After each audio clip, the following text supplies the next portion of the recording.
I did a little tour around that stadium. Good evening, ladies and gentlemen. We had a blast. This is the June 17th regular meeting of the Stonington Planning and Zoning Commission. Thanks to all our faithful commissioners for being here this evening. Ryan had a prior commitment, one of our regular members. Who are we seating tonight? Is it Mary Ellen's only here, so it's Mary Ellen.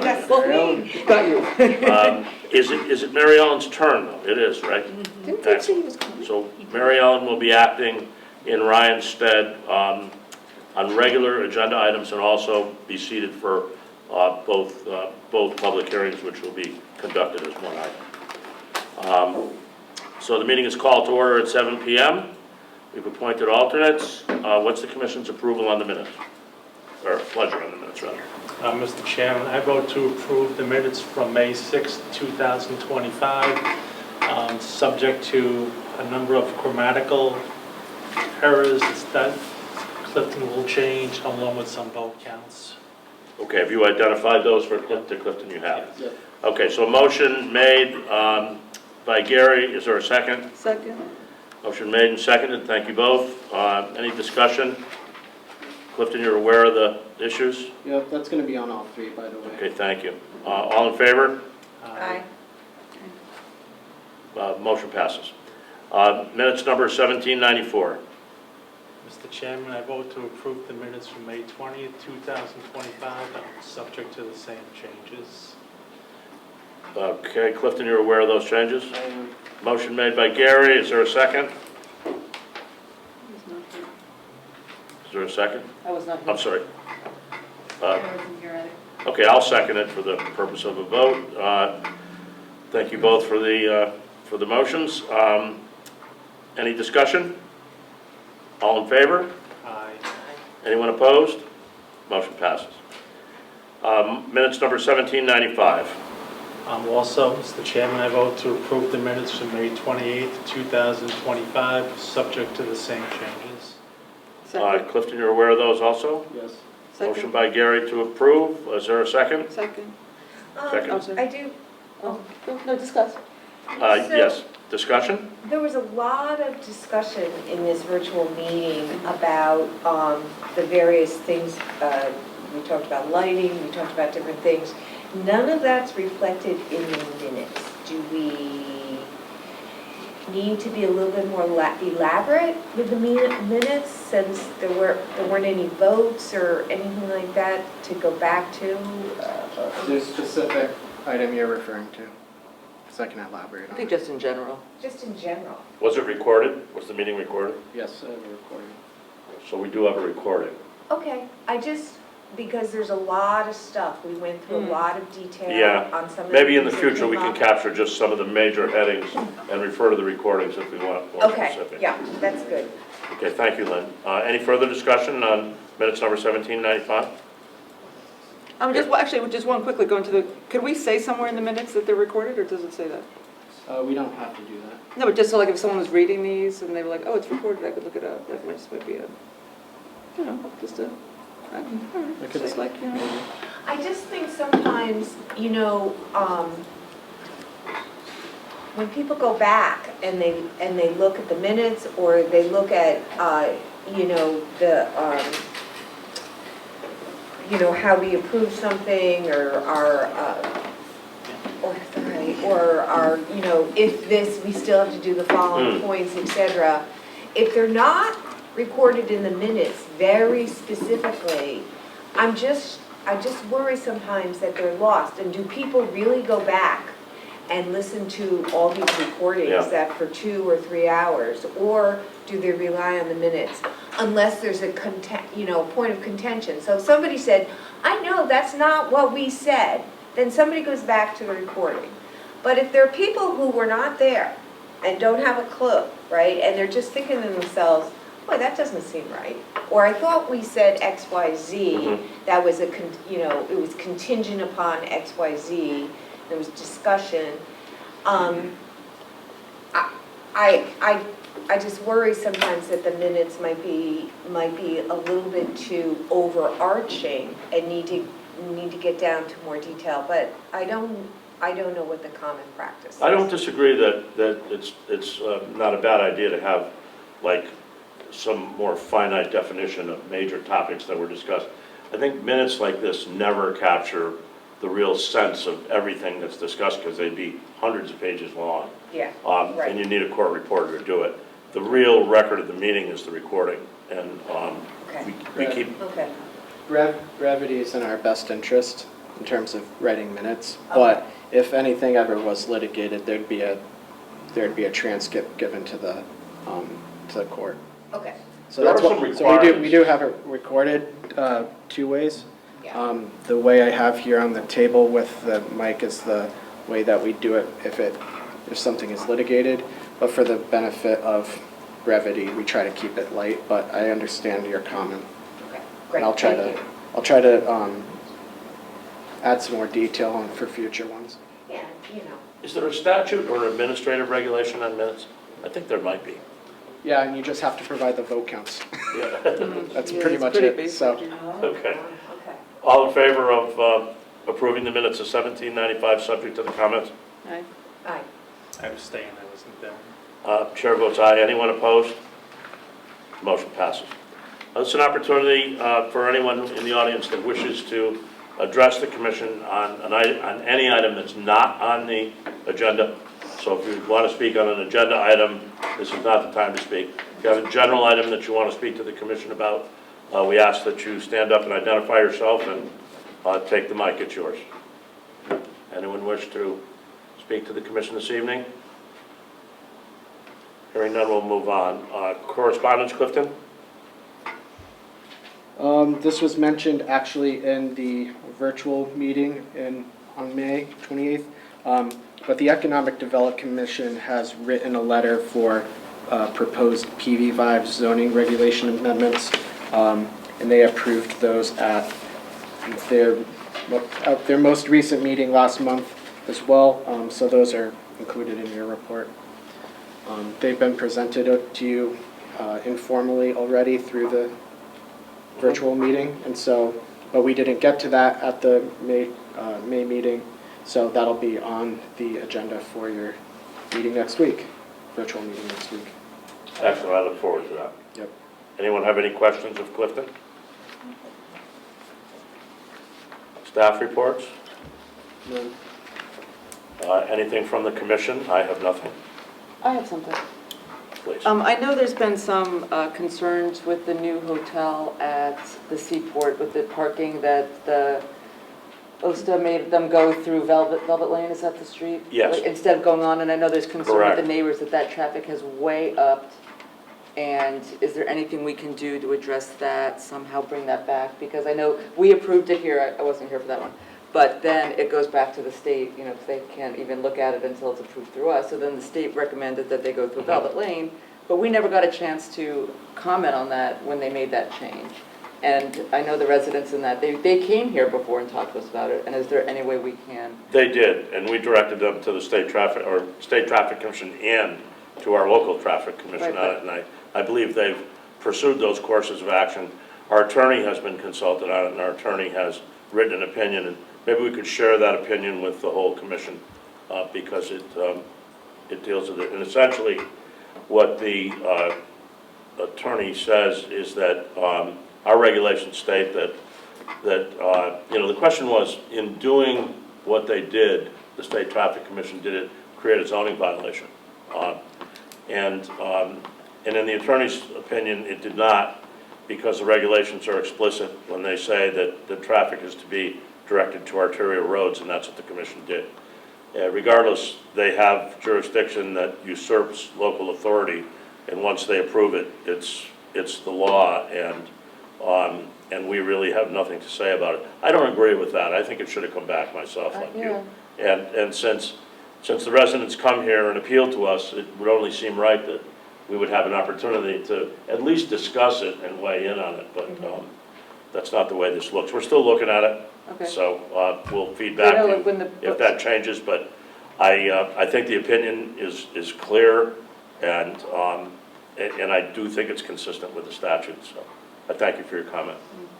Is there a way we can make a suggestion to the DOT to, instead of having the traffic go down Velvet Is it Velvet Lane? Is that the new Lane, which is a tiny- very narrow, tiny street that has not been well maintained by the town, okay? To the other side, which is wider, it still comes out on a main artery, right? I don't know if there's a way we can say, please evaluate We appeal whether or this somehow. is, yeah. I don't know. You can make any suggestion, it's not appealable. Or, I don't know what the right word is, not Yeah. appealable, but,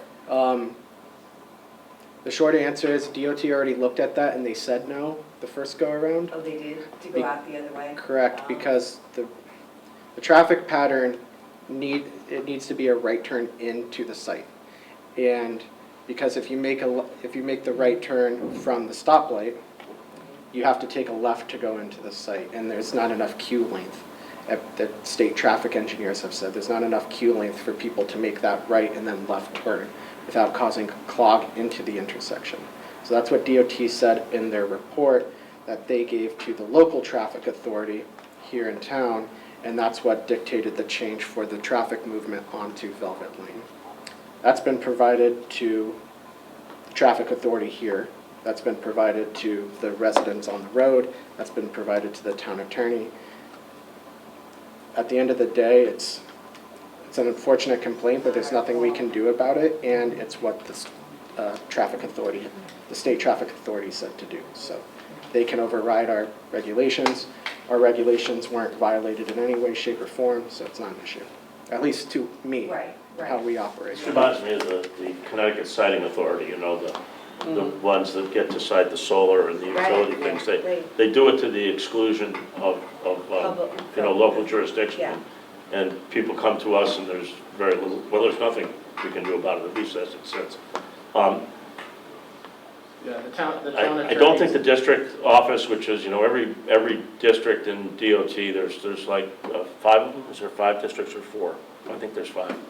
I mean, we might be able to raise it with the district office and have the district office question their own traffic section, DOT's internal traffic section.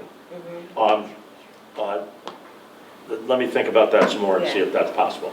Because we all know, and I think we've stated at these meetings before when the Seaport has come to us for various things, that there's a lot of concern by the residents in that entire area about the traffic. And Yeah. I believe one of the things that the Seaport said was that the traffic isn't, the increase of the backlog is not due to Seaport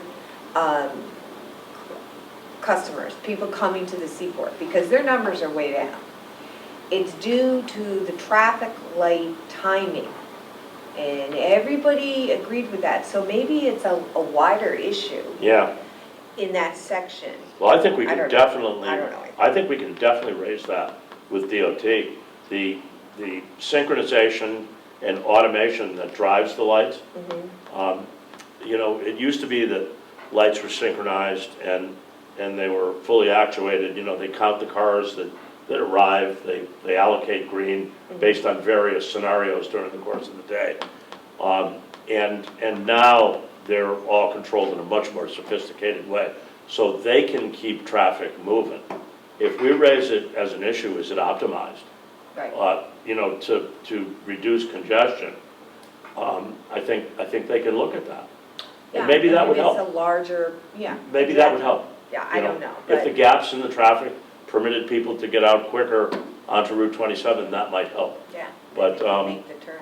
I don't know. Okay, so I appreciate the item being brought up, and, and 'cause I also understand that like when the boat park comes through, they're also Mhm. gonna be taking that same traffic pattern, is that true? So then there's more, and then there's the big boat trailer things, right, that are gonna be going down Yep, that street. yep, there's a number of things coming up that are gonna exacerbate it, so it's Right, not so gonna get better.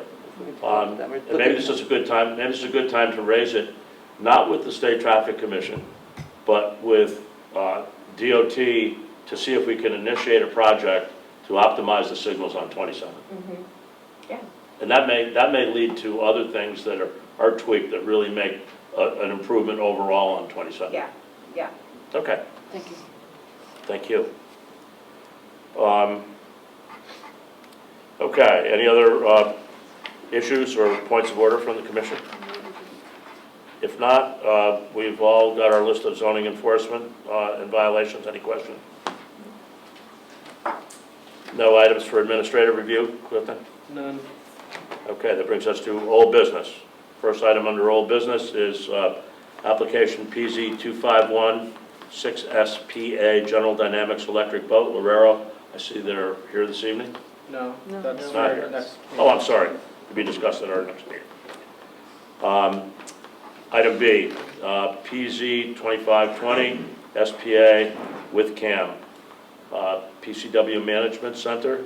I do see Fedis Engineering here. Yep, and our attorney.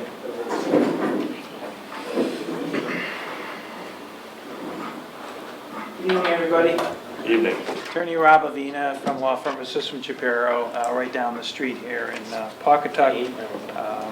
I'm here so we can look at this addition to the condo located at 7 Masons Island Road. The occupant is PCW Management Center. They do both property and financial management. With me tonight is one of the managers, Dave Driscoll, back to our left here. Of course, you know Greg, and he's going to be presenting tonight the overview. Again, we're simply looking at site plan approval. I am working on, obviously, how this came about was they were able to pick up a piece of land, which Greg will go over with you, that the addition is going to be sitting on. So now they're in a position to be able to expand their space, and they've needed more space for a while. And then I'm looking at the fact that that parcel can now be assimilated into the condo association, which covers the entire parcel, as you see. So essentially, where the addition will go, that property will be added in as a limited element of their existing building.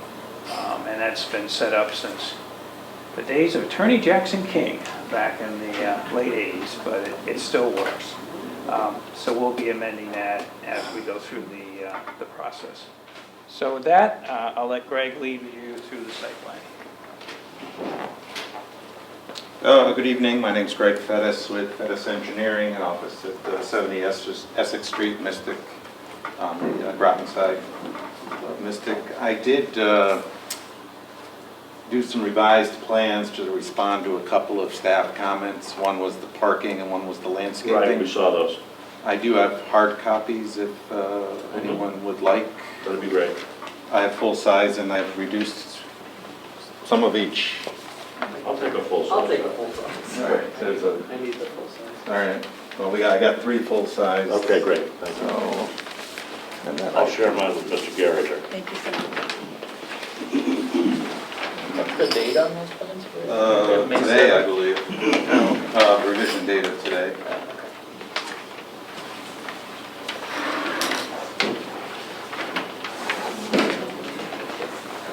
Give you a minute to get situated.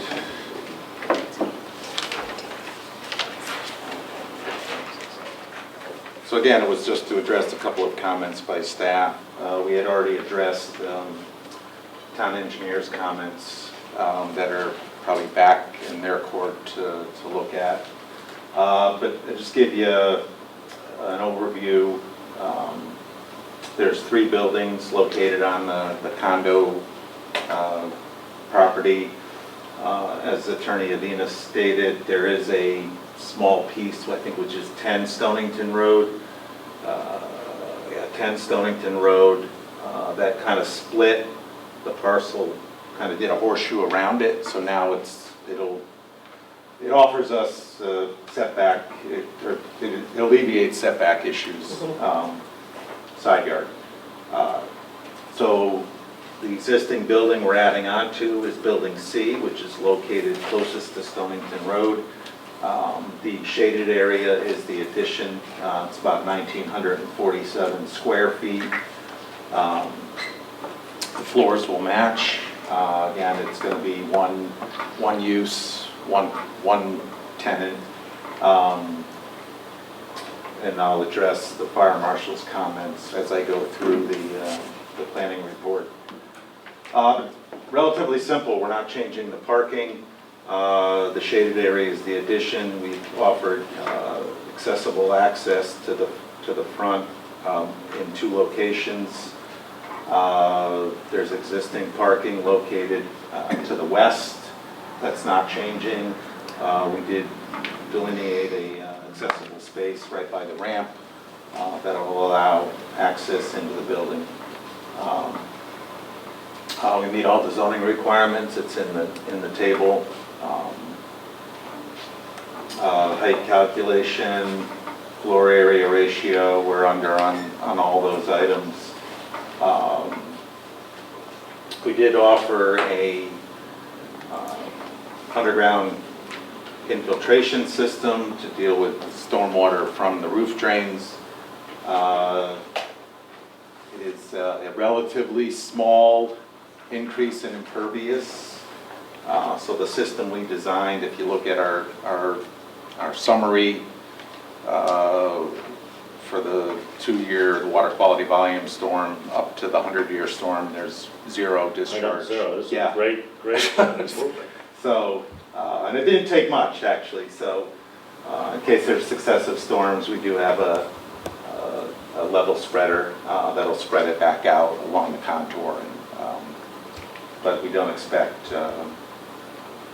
Not too many people look at an excessive 100-year storm. Yeah. So I think it would even take a little bit more than 100 year, but anyway, so that's here. Deep commented on it, which I'll go through there. Basically said it's a pretty minor addition, and it looks like the stormwater infiltration system that we proposed was adequate for this, and they didn't expect any adverse impacts. So just going through. No expected traffic impacts. Again, it's an addition for the existing client, so they're kind of packed into existing building C right now. So this gives them a little more room, a couple more offices, a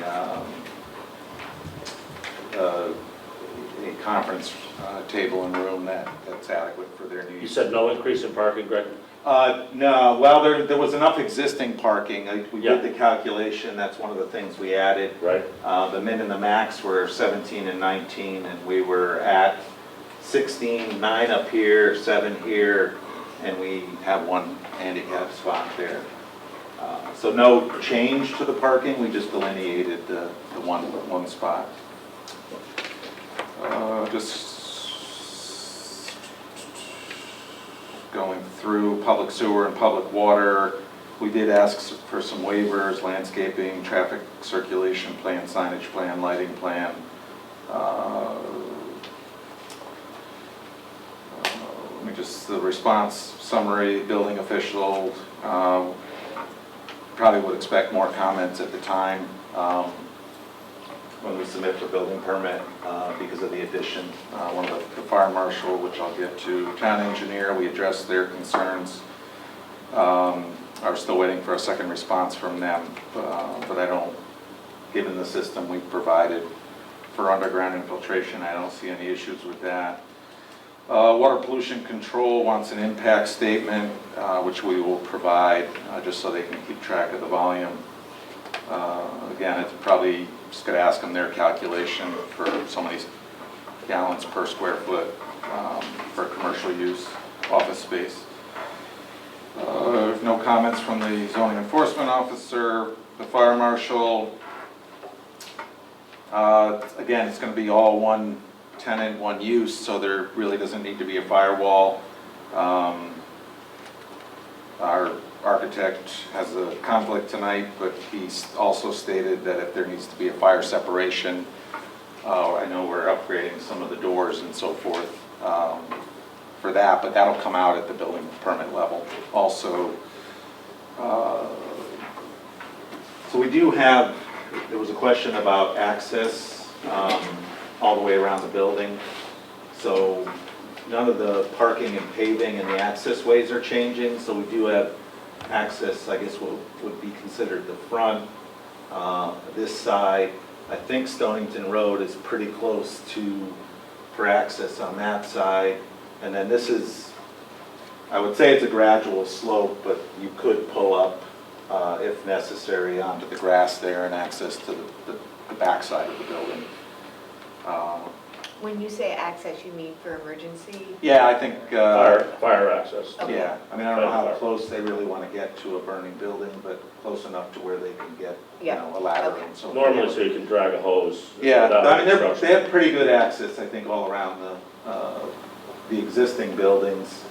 So I think this is actually, has better access on this side than what the existing building has. But Yeah, that's where they stage. it's pretty good, Yep. I think. And I mentioned deep already.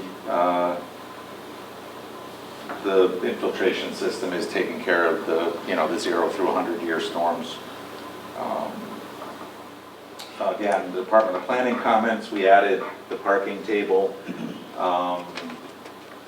and showed existing versus proposed. So it's currently over the maximum, but with the addition, we kind of came right within between the min and the max. Landscaping, we did add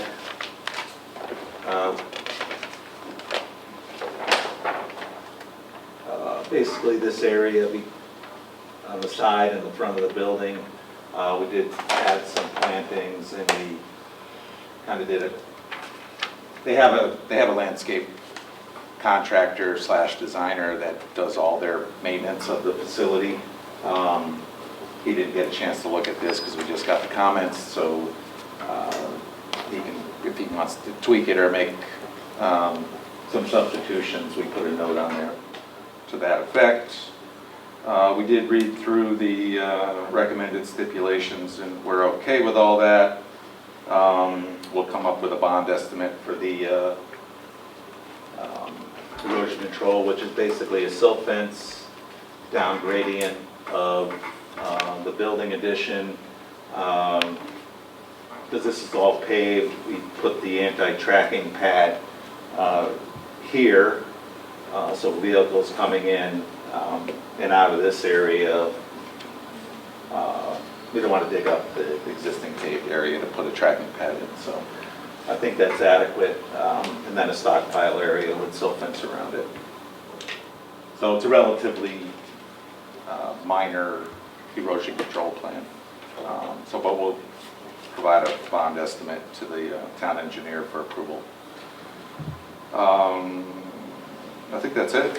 I can go through the engineering comments, but they're mostly geared towards the erosion control in the stormwater system. I think we've addressed that already. If there's any questions, I'm happy to answer. Any questions of Greg? This might be a level of detail that's too minute for this, but signage, lighting, any changes like that on the building? We're not changing any of the lighting or signage. Okay, There'll be lighting on the building that's required by building code Okay. requirements for next to doors and Things like just from that. safety standpoints. okay, great, thank Greg, you. any thoughts on a fence on the south end of the property between the railroad? Just a high-speed rail, isn't it? Oh, down here? Yeah, Uh, that maybe it might wrap around the parking lot a little bit there. Is that high-speed rail? Yeah, that's the Amtrak. Yeah, that's what I thought. But I don't know if there's a fence on Amtrak's property in that area. There is a fence on their property? Okay. If there's a fence on the railroad property, it's not necessary. Yeah, okay.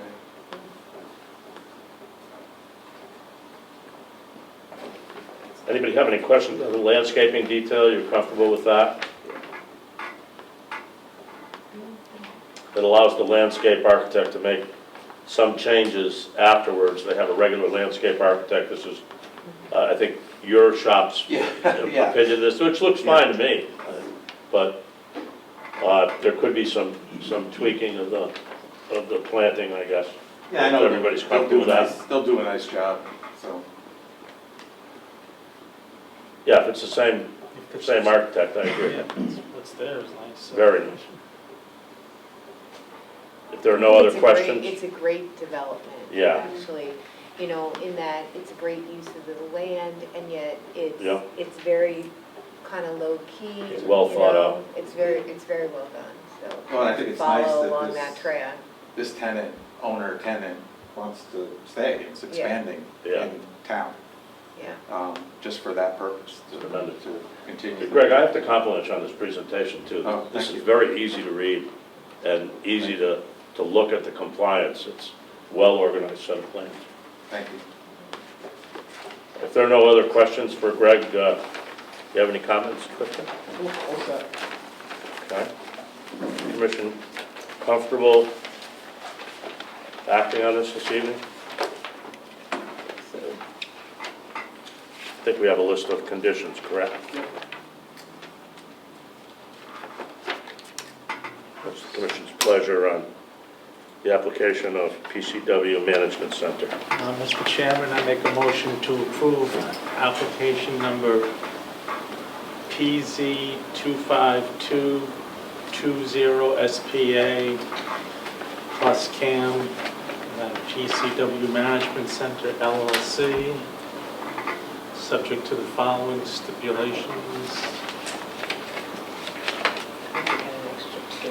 Oh, let me read those numbers again. PZ 2520 SPA plus CAM PCW. So you're making a motion to approve both the coastal area management review and the site plan application? That's Okay. correct. We could do that in one motion, correct, Clifton? Okay. I'm sorry, Gary. That's fine, subject to the following stipulations. You said that the amendments were-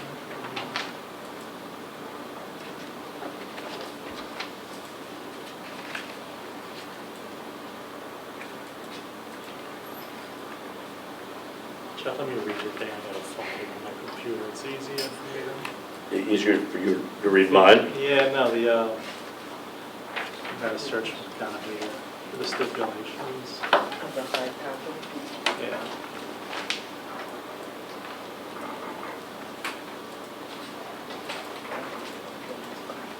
Oh. Thank you. Let's see here. I don't know if I'm going to be able to help you. There you go, my friend. Thank you. Thank you. The applicant shall address the outstanding comments to the satisfaction of the town engineer and town planner. That was number one. Number two, final plans shall be reviewed to the satisfaction of the town engineer and town planner. Number three, final plans shall be signed by the commission and recorded in the town's land evidence records. And number four, the applicant shall post an erosion and sedimentation control bond prior to the issuance of a zoning permit. The bond shall be either in the form of a certified check or a revocable letter of credit meeting the requirements of ZR 15.4.3. The bond amount shall be established by the town engineer after an estimate of the cost of installing and maintaining appropriate erosion and sedimentation control measures is provided by the applicant and approved by the town engineer. Work shall remain bonded for a minimum of 1 year from the date of zoning compliance. Motion made by Gary with conditions as stipulated in the planner's report. Is there a second? Second. Seconded by Lynn. Thank you, Lynn. Any discussion on the motion? Hearing none, all in favor? Aye. Anyone opposed? Motion passes unanimously. Thank you, Greg. Thank you very much. Okay, the next item on the agenda is, we're going to hear both of these items simultaneously, Clifton.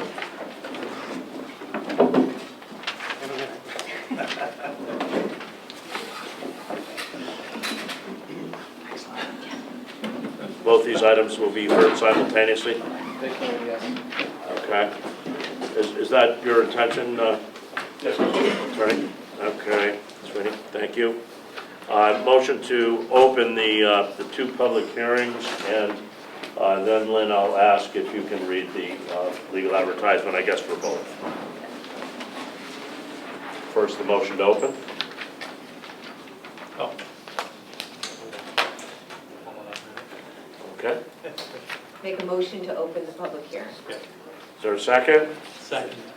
Motion made and seconded. Any discussion? All in favor? Aye. Motion is approved. Counselor, I guess we'll read the legal ad first. Okay, we read the whole ad. Pursuant You can paraphrase it. Okay, so we have listed the first, the publications in 2 newspapers. The first date was Friday, June 6th, and the second publication was Friday, June 13th, and they were in the Sun and the New London Day. So we'd like to open the public hearing for application PZ 2518, ZC NWM Property Group LLC. Zoning map amendment application to establish neighborhood development district zone. Proposal includes reconstruction of existing marina and new construction of 7 residential units with associated site improvements. Properties are located at 7 River Road and 22 River Road, Pawcatuck. Properties are located in the MC 80 zone. And at the same time, we're going to review application PZ 2519 SPA plus the CAM, NWM Property Group LLC, site plan application for coastal area management review for renovation and reconstruction of existing marina facility with associated site work. Application is submitted in conjunction with PZ 2518 ZC. The property is located at 7 River Road, Pawcatuck. Property is located in the MC 80 zone. Thank you, Lynn. Yeah. Public hearing is open. Counselor, if you just identify yourself and state your relationship to the applicant. Thank you, Mr. Chairman. Good evening. For the record, my name is Bill Sweeney. I'm a partner and a land use attorney with the law firm of Tobin Carberry in New London. And as always, it's good to be here tonight. I appear before you tonight on behalf of NWM Property Group LLC, which is a Connecticut limited liability company and the owner of 7 and 22 River Road in Pawcatuck. On behalf of my client, I previously submitted an application for a zoning map amendment, a site plan, and coastal site plan review involving these properties. Specifically, the application for a zoning map amendments seeks to rezone these 2 properties from the Marine Commercial, also known as the MC80 district, to the Neighborhood Design District, known as the NDD district, to permit the revitalization of the existing Northwest Marine Marina, located at 7 River Road, here on the map, as well as a first phase of the development, and then the redevelopment across the street of the former industrial site at 22 River Road into a new 7-unit multifamily development as a second phase of the master plan. And that's this parcel here.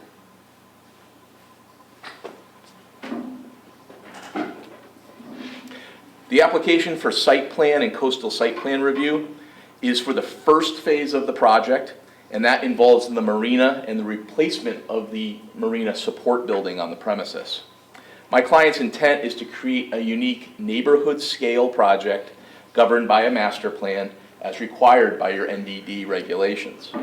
Joining me tonight is Steve Moto and his wife Lisa. Steve is a representative of NWM. I also have with me Seamus Moran, he's the project engineer, and Chris Lagarde, who's the project architect as well. Tonight is somewhat unusual as you're handling these applications together at the same time, but you sit in your legislative capacity when evaluating the zone change, but your administrative capacity as you evaluate the site plan and the coastal site plan review. Both applications require a public hearing per your NDD regulations, which also allow these applications to be reviewed simultaneously. For the record, we have provided the required notice of both hearings to neighboring property owners, and we've certified that notice to the Commission. Mr. Moran, Mr. Lagarde, and myself, we're going to try to provide you a brief overview of the applications and the proposed improvements to these properties, but we've also submitted a number of plans, reports, and other documents many of which are included in your staff report for consideration. A little background. NWN purchased these properties back in 2023 with the hopes of preserving the water-dependent use of the marina at 7 River Road. My client understood that Northwest Marina's facilities were aging and were severely outdated, and they needed attention. The abandoned and derelict mill building directly across the street at 22 River Road also provided an opportunity for adaptive reuse and the possibility to create some new and much-needed housing for Pawcatuck. Unfortunately, my client ran into some obstacles almost immediately. First, the existing MC80 zone made the redevelopment of the marina and its support building difficult, and it actually precluded the use of the multifamily use of the mill building across the street. Second, the mill building, when we got inside of it, proved to be in much worse condition than originally believed, and it was subsequently determined by our professional staff to be structurally unsound and past the point of restoration. Third, environmental conditions from the historic use of the thread mill property up gradient, primarily affecting 22 River Road, requires engineered remediation of the site, which will limit design options. Speaking with town staff last year, it was quickly determined that to move forward with a mixed-use proposal, we needed additional flexibility in the zoning, flexibility that really could only be provided by the NDD district. The proposed rezoning of 7 and 22 River Road from MC80 to NDD is intended to facilitate the revitalization of the existing marina and also redevelop the abandoned mill site directly across the street into a modest neighborhood-scale development. The marina is proposed to have a new state-of-the-art and attractive support building, which we're going to share the details of which with you tonight, and the abandoned industrial site across the street is to be demolished and redeveloped to support at least 7 residential units in a new and properly scaled building. As you're aware, the purpose of the NDD is to allow for flexibility in the redevelopment of existing commercial properties located in close proximity to Stonington's village cores, where such redevelopment can provide unique opportunities for neighborhood scale development that enhances but does not disrupt these same villages. In the past, I know this commission is aware that the NDD has often been used or proposed by other developers for much larger mixed-use projects, and that's okay. But in reality, if you read the regulation, you'll see that the original purpose of this floating zone was to allow for a mix of both commercial and residential uses on a much smaller village scale. The requested rezone to NDD and the adoption of a master plan governing the redevelopment in defined phases, first the marina and then second the housing, provides the necessary flexibility and use and bulk to reimagine both properties. More importantly, my client is also looking at additional parcels to the north, to the west, and to the south of the site. And the approval of this proposal is likely to create a seed for future creative neighborhood development opportunities all along River Road. An active and enhanced marina, coupled with a modest residential development immediately adjacent, we believe will create a critical mass that can be a catalyst for other redevelopment in the area. Both properties are eligible for the NDD designation as they're in a qualifying commercial zone. They together exceed the minimum acreage requirement, and they're both served by public water and public sewer. It's also noted that 7 River Road, the marina site, is also located within partially within a federal flood hazard area along the Pawcatuck River. But the new marina building that we're proposing for the site will be fully floodplain compliant, and the water-dependent use of this property, its use as a marina, will be preserved as part of this project. Now, in your staff report, you'll see that the Connecticut DEP did express some concern with the possibility of the NDD zone allowing for residential use on the marina parcel, but it's very clear in our master plan that we are not proposing any residential use whatsoever on the marina piece. The only residential use is proposed at 22 River Road across the street. As I mentioned, the NDD is governed by a master plan, And we've submitted that as required by your regulations. There's a variety of other plans, reports, and other documents that are outlined in section 15.7 of your regulations that are required with a master plan. We have submitted those documents as well. In terms of the zone change itself, we've requested a waiver of the municipal fiscal impact assessment, which is actually done by the town due to the small scale of the project, as well as we've also asked for a waiver of the natural resources assessment because both of these properties have long been fully developed. There are no natural resources on either property. My client has also requested a formal waiver of the landscape requirement as it applies to the site plan for 7 River Road, which you'll see tonight as well, due to the impervious nature of the site and the lack of really areas for landscaping. At this point, I'm going to ask Mr. Moran to walk you through the conceptual layout of the master plan for both phases, the marina and the residential units across the street. Mr. Moran's going to provide you the site plan engineering details for 7 River Road that covers the first phase of the project, which we hope to start later this year. Mr. Lagarde is going to show you the proposed architectural designs for the new marina building, as well as the concept design for the new residential building across the street. I would note that the Architectural Design Review Board has reviewed both plans and has forwarded a favorable recommendation on our proposal with only minor comments. Please be aware tonight that before you is the zone change and the site plan only for phase 1. We will be required to come back to you again for a formal site plan approval for the second phase of the project, the residential units, at a later date. Mr. Eiler in his staff report did ask us to consider adding additional units to that residential phase, and that's something that we're considering and quite frankly willing to do, providing the property can support additional density and stay within the character of the village. We have a significant amount of work to do, and we did submit some environmental information with our submission on that property first, including the building demolition, the environmental remediation of the site, and a vapor barrier that we have to install throughout that site. So that residential component necessarily will have to follow the first phase of the marina. So at this time, I'm going to turn it over to Mr. Moran to walk you through the concept layouts as part of our master plan, and then move into the site plan for the marina project. Thank you. Thank you, Bill. Thanks, Good Bill. evening, Seamus. Good evening, Commission. Thank you for having me tonight. My name is Seamus Moran, professional engineer in Connecticut, representing the applicant. I work for H&H Engineering Associates in Mystic. So as Mr. Sweeney pointed out, what I'll do is I'll work my way through the less developed property, 22 River Road first. I'll show you the concept of what we're looking there, and then I'll work my way to 7 River Road, which is the one that's along the Pawcatuck River. That is also the site plan application that we have before you. 22 is just the concept, so it's somewhat rudimentary. It's thought out enough for a master plan, but not enough for engineering plans. So what you see before you here is the existing conditions plan for 22 River Road. You can see the darker line is the property line. The building is hatched, and you can see that the building is almost right to the edges of the property lines. There's a little bit of area in the front of the buildings with sidewalks and some gravel parking areas, but the site is nearly fully developed and fully impervious.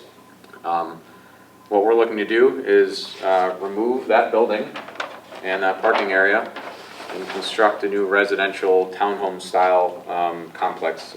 As Chris will get into after my presentation, is these are 7 residential units, and 5 of which are townhome style with a first and second level, and 2 of the units are, I forget what he calls it. There's a first floor unit, there's a second floor unit. The first floor unit, Garden apartment.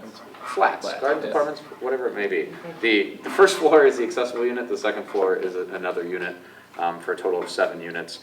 15 parking spaces are shown. It's a reduction of impervious coverage, of course, because our buildings are essentially right to the property lines. That is as far as we've taken it. There's a reduction in impervious, there's a much better looking building, which Chris will get into momentarily, and parking to support the use on the property. So that's what we're looking to do on 22 River Road in the future. And 2 stories? Just Yes, 2 correct, stories. 2 stories. That's correct. And that's totally out of the floodplain zone. I think the front edge of it, there's but yes, the building is Doesn't out of the touch the flood zone. building. Correct, Right. correct. The building is out of the flood zone. Any state historic preservation office issues with demolishing the whole building? I don't believe so. I think Chris has looked into that and we'll get into that. Yeah, Chris will talk a little bit about it. Okay, that's fine, let's wait till then. So just, I'm gonna get into my plans in a moment here, but this is the existing conditions plan for 7 River Road, which is 22. The property that we just looked at is just on the west side of River Road. North is obviously on this side, on the right side of the page on the sheet. So this is 7 River Road. It's 3.81 acres right now in the MC 80. Obviously, we're looking for the NDD overlay zone. 3.04 acres are impervious coverage right now. So there's the existing marina building in this location here. This is a sea of asphalt. There's a 1-story bathroom building. There's a fuel dock, temporary storage sheds, gravel parking areas, and 135 boat slips. So that's the current existing condition, and now I'm just going to hop right to the site development plans.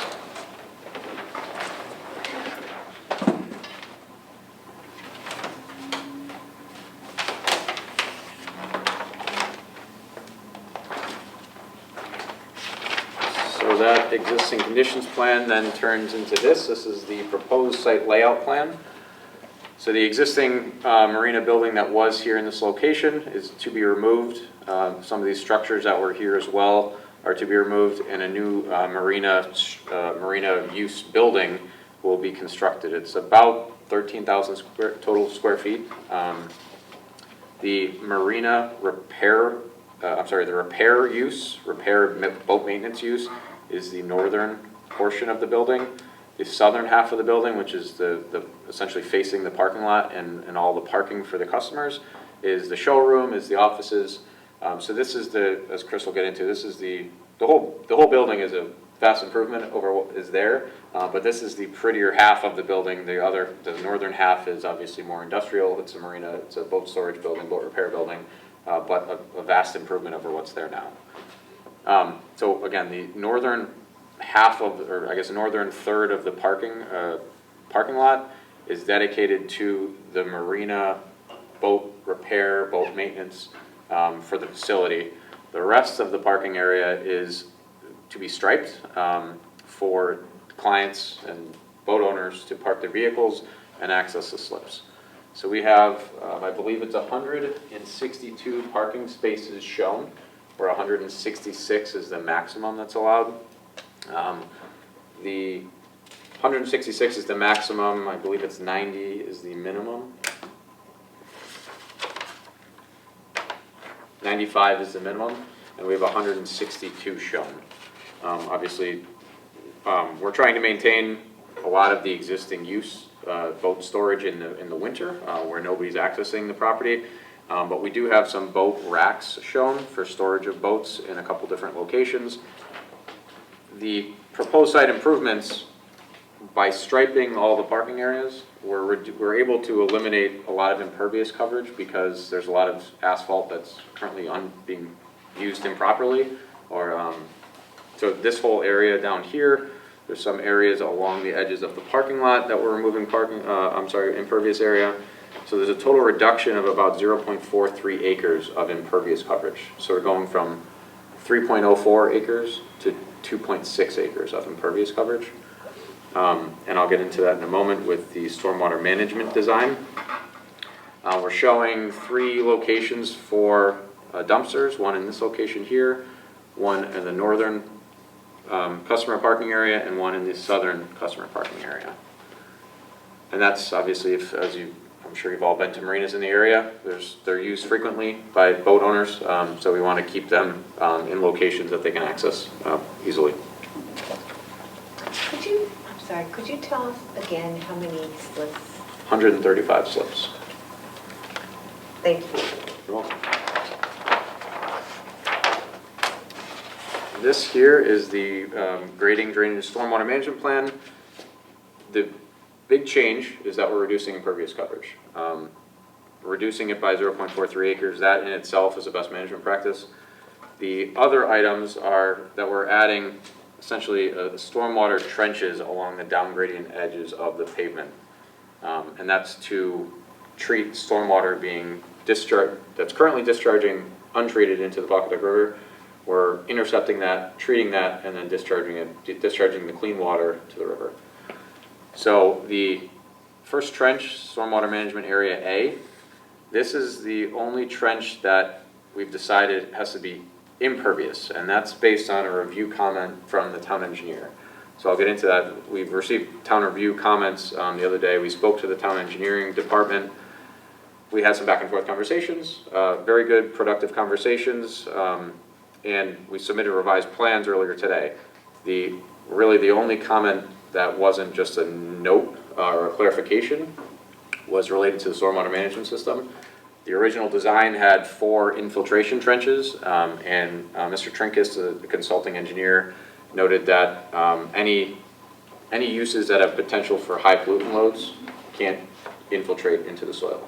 So what we discussed was that the only area that could have potential for high pollutant loads would be the area dedicated to the boat repair and boat services.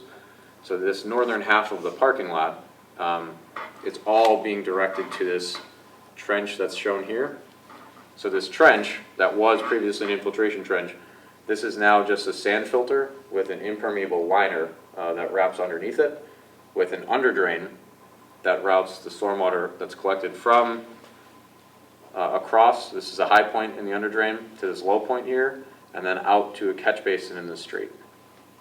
The sand filter acts to cleanse the stormwater that gets into it.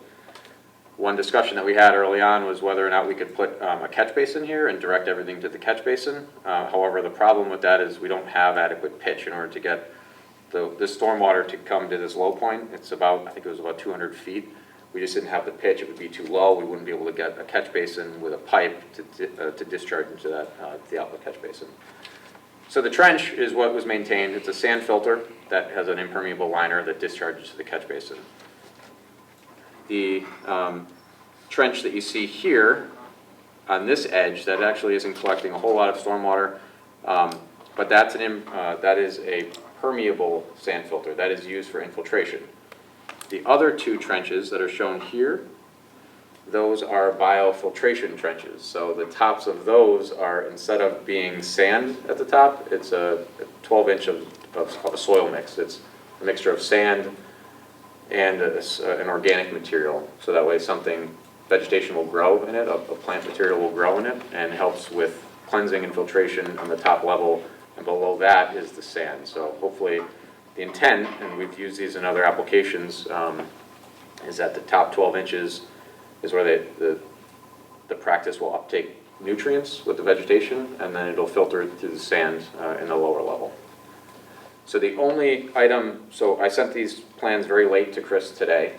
He was kind enough to call me at about 4:45, and he said, it looks good. So he told me I could represent this in my meeting today, but you won't have a letter for us, obviously. I sent it to him very late, but our conversation went very well. He likes the changes that were done. The only thing he asked us to look into that he's not committed to, but we just have to explore, is whether we can put a pipe in this sand filter below the biofiltration trench to discharge to this southern corner here. And the only reason I decided against that was, number one, we couldn't get pitch to go from this point here to this corner. So what Chris had mentioned was, even if we put in a flat pipe, an underdrain at the bottom to collect it and discharge it, the potential pressure that would build above it would force the water out to the south, which is fine. The only other item that we want to explore is in this location where we're talking about potentially discharging. It looks like it's a 1.5 or 1.25 to 1 slope, so it's a very steep slope. If that's a riprap slope, I'm okay with that. If it's a vegetated slope, I don't want to discharge water to the side of a very steep slope and cause erosion problems into the river. So that's just something we have to explore. And otherwise, I believe he's satisfied with the review, with the updates. Just a matter of whether or not we put a pipe into that biofiltration trench. Move on to the utilities plan. Utilities are very straightforward. We have a 6-inch fire protection line coming from the street, a 2-inch domestic water line, sanitary sewer connections, and electric coming from the property. It's all very tight. All the utilities are coming from the street in close proximity. So there shouldn't be a whole lot of disturbance for the utility connections. Soil erosion sediment control plan is the last sheet, and this is straightforward. We have a temporary soil stockpile area shown, silt fence along the down gradient limits where there's currently concrete or surface that we can't put sediment fence in. We are putting a filter sock so we can stake it on each end of it and putting a filter sock across it. And that's shown along the whole down gradient limit of our development all the way across. A construction entrance at one of our entrances, concrete washout area, and the silt sacks in all the catch basins that are in the street. These are up gradient, but we just wanted to be extra cautious and make sure that some of this disturbance that we're doing along the right-of-way doesn't result in soil erosion in the catch basins. There is a photometric plan that was submitted, very straightforward. I don't know if there's any comments or questions on that. We kept the fixtures to a minimum. We don't want to have a lot of structures and a lot of fixtures in a marina. Obviously, as you're moving boats around in a marina, we want to keep it open, keep it clean. We don't want to back somebody's boat into a light fixture. That's going to be a problem for everybody involved. So there are enough fixtures near other structures that I think we've satisfied the lighting requirements just for safety and security of the facility. And I think with that, I think we can move it on to Chris to go over the architecturals. And then if there's any questions, I think We'll Bill will catch all the probably questions at the end. Of course. End of the presentation. Sounds good. Thank you. Thank you, Jim. You're welcome.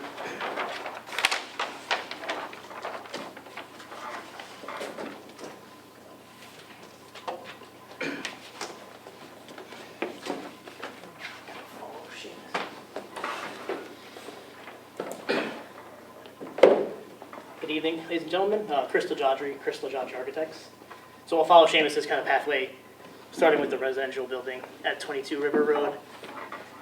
So he talked about townhouse style units, kind of broken up individually to give some unique ownership to the units for the residents. The 5 townhouse units here, and then there is a flats around the corner on the other side. Materiality-wise, it's a mixture currently of the clapboard siding, which you see in different colors, the blue and the white. There is some masonry to kind of pay tribute back to the masonry buildings that were on the mill building before and on the other buildings around. And then there was some stucco proposed based on our conversation with the Architectural Design Review Board. We are re-looking at this material. There was some mixed comments from the Design Review Board, but we are actively looking at some revisions to this to satisfy kind of what they might have talked about in those meetings. We've shown some kind of preliminary thoughts about landscaping. I think the idea here is to create kind of a walkable neighborhood, activate the streetscape, so we have porches kind of coming down to the river road, and also allows us to provide private space in the rear yards, which you saw in Seamus's plans. So that's kind of conceptually where we are with the... Could you describe the color scheme for us? I realize these have been through the Architectural Review Board already. But. Sure. So this is more of a, it's like a blue tone for the siding. These are all fiber cement product as proposed right now instead of a clapboard siding. Some thick, kind of historically accurate trim to give it some, substance to it and make it feel like it's adequate trim size. And then we are looking for a contrasting kind of color on these bump outs to relate to almost like a bay window like you'd see in a traditional townhouse style. They are a creamy white right now. It may or may not change based on the siding change when we look at that. We're also looking at introducing maybe some detail to the cornice of the bump out to relate more to some of the comments we heard of the Design Review Board. And then we have currently a masonry product that's a darker color to kind of ground the units down to the pedestrian scale of the building. And then some lighter toned masonry with some cast stone headers relating again back to the original mill buildings that were on site. So it's really just trying to give some uniqueness to each property for the owners and residents. Could you, just one point on that is there is not a site plan before you for the residences, so this is really the requirement under the master plan requirements to show conceptual architectural. Yeah, and remember also, Mr. Eiler has asked us to explore whether we could add additional units to this site as well. So ultimately, we'll have to bring to you a final architectural plan. We have a final architectural plan for the Marina Support Building, but we'll have to bring to you a final plan that's consistent with the master plan. But if we can capture some additional units, and Mr. Eiler has suggested some ideas for us to explore, the final building may look somewhat different at the end of the day. We will go back to the design This is review. helpful, thank you. We also will go back to the design review board with the final design for site plan when we're ready for it. Correct. So this will be going back to the design review board? That Just for portion this has one. to, yeah. Okay. Because it requires another site plan review. And under your regulations, that site plan review not only has to go before you, but it has to be another public hearing, because Right. it's an NDD. Thank you. Okay, so now we're on to the Marina building. As Seamus noted, it's pretty tight to River Road here. So the architectural concept here, obviously it's an industrial building. The idea is not to propose a large mass building right along River Road. So we work to break it up into different elements. This being the showroom side, a lower scale with some different materials on it, and then the repair shop area, a higher scale that fits some of the boats in there, but also breaking up so it's not just a big wall. 30-foot tall building. So it's got multiple different siding profiles, which are in the elevation packets that you have. So it's a combination of vertical rib siding to kind of represent like a board and batten siding you might see traditionally. Then there's a horizontal metal to represent what a lap siding might look like. And then there's also some larger scale panels, what you might see in like a stucco product. So it's a mixture, again, trying to relate to the scale. I'm not proposing a large mass building along River Road. We also have, on the showroom side, introduced a cupola, trying to just bring it back to that nautical feel of the property. This is the parking lot for the customers. So we have an entrance, it's on Seamus' site plan you saw, but we have stairs and we also have an accessible ramp that kind of wraps around the corner of the building. We do have some proposed lighting on the building that's just lighting the signage. So no spillage over the property line, it's just lighting the building signs. And if we flip around to the parking lot side, you can kind of see that ramp working its way around. For accessibility, we've also introduced some stone material, which we had some good conversations with the design review board about what that material actually is. And that was one of their comments that was in the report. So we kind of agreed on what that product, it's a ledge stone type product. We showed them a color, they were happy with it, so we'll submit a sample to them. It's on order right now. I ordered it Tuesday after the meeting, just haven't got here yet. And then the rear of the building, you can see the Marina Services building with the garage door bays in the back. It's kind of a high overview of the architectural design for both. Chris, in reference to the chairman's earlier question, could you just reference, I know you were involved in the assessment of the existing mill building that's there, and as I had indicated earlier, the initial concept was actually to try to reuse that building, and based primarily on your inspection of the building, you encountered some very serious issues. Could you just share that with the commission, explain why we shifted to a new building? Yeah, definitely. So I went out there with our structural engineer, PES structural engineers, they're out of Hartford, Connecticut. And unfortunately, when we got into the roof trusses, every single cord where the roof trusses bears on the masonry was all rotted away. So we really were unable to repair that. It almost has to be a new constructed truss, and those trusses are very significant in scale and intricacy to kind of match them. So unfortunately, just the bearing of those trusses is all deteriorated, and it's also started to deteriorate the sheathing on the roof. So it's just not a state that we could recreate those trusses in a any viable manner for what we're doing today. You had also said that the trusses are actually embedded, the ends of the trusses are embedded in They're pocketed into the masonry bearing walls. That's what causes the actual rot. The moisture from the masonry that's always wet wicks up into the wood over the hundreds of, long time that building's been up there, and just causes it to rot over time. Today we would protect that wood with a membrane or some other product, but they didn't do that back then, unfortunately. So the trusses are Sorry, were they wooden trusses or? Wooden trusses. Riveted girder? They're wooden. Yeah, if they were steel, they would have survived, and we'd be able to use them. Is this attached to the thread mill physically? No. No, it's a separate building. Is it the one next to it? It's an outbuilding down on Down. the road. I walk past this every single morning, so I'll have to look tomorrow. And There's a there's masonry building, there's an addition off to And the there's side. a Because there is newer, the one that's attached to the thread mill that's collapsed, kind of, right? So it's a little further down. yeah, I'll look tomorrow. it's got the modern concrete addition on it. Oh, addition that on one. it. Yeah. Left of the addition. Okay. Okay, thank you. Yeah, thank you.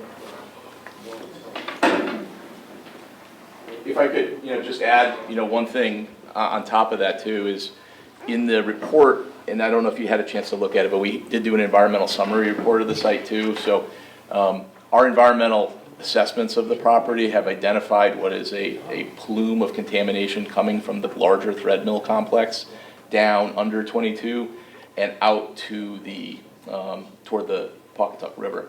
A property owner is not under Connecticut DEP policy. The property owner is not responsible to remediate off-site contamination that contaminates you from another property, but you are required on residential properties to preclude the ability of those same volatile constituents to hurt residents and people who may be residing there. And so one of the things that we'll need to be doing on this building, I mentioned briefly, and one of the reasons that the demolition is also required is we'll be putting a protective membrane over the property, sort of, if you can think about it, like a thick plastic membrane that will keep those volatile materials in place and won't allow them to seep up. This is actually used quite often in large-scale mill redevelopment. I've done a lot of mill projects throughout eastern Connecticut. It's part of the remediation of the property. We'll be putting this liner in, and that will create a new sort of development pad for the site. Another reason why we really needed to shift to the new building. So with that, I know you have questions, just a few more comments on my part. I want to thank you for your time and your attention this evening. Your staff report that Mr. Eiler provided does a really exceptional job, I think, in providing a basis for approval of the applications before you tonight. The POCD instructs the commission to seek a mix of residential and commercial uses in village areas like Pawcatuck to serve the needs of residents and tourists alike. The POCD also encourages reinvestment into existing commercial properties, diversification of housing stock, and within village areas like Pawcatuck, again, redevelopment at a scale that keeps the overall character of the neighborhood. And I think this smaller NDD project is really about village scale. There's also language in the document that supports promoting a variety of industries here in Stonington, including marine services.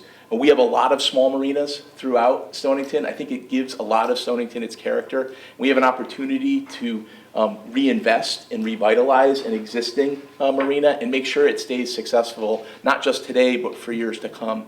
And that's linked directly to your obligation under the Coastal Management Act to preserve water-dependent uses.